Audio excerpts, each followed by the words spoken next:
Welcome back to NEMO Fishing, and this is the little paddle episode. And what do I mean by little paddle episode?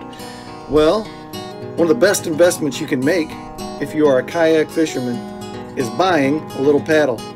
It is cheap and it is so valuable for navigating even shallow water well, anywhere really. You use your big paddle to get where you want to go on the lake or on the river, and then while you're fishing or as you're getting into position, you use your little paddle.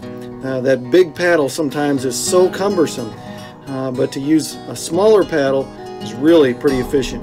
You can push off the shore with it and navigate some really shallow water.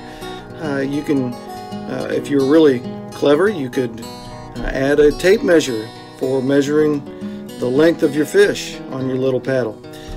But it is a really worthy investment. One of the biggest things you'll notice about using a little paddle is especially when you are fighting fish, because in the past when I only had my big paddle, it was cumbersome. If I needed to move or readjust to debris or a log or a bank on the water, I had to drag that big paddle out. But this you can grab with one arm and adjust as needed.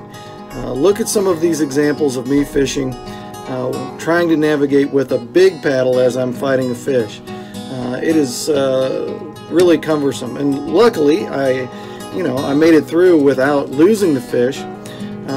But you never want to lose a fish because you're trying to fight a fish and your paddle at the same time.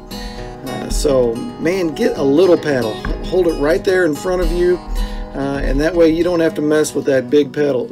Strap that to the side of the canoe using your bungee, and then you can use that little paddle to navigate, especially while you're fighting fish. Happy fishing!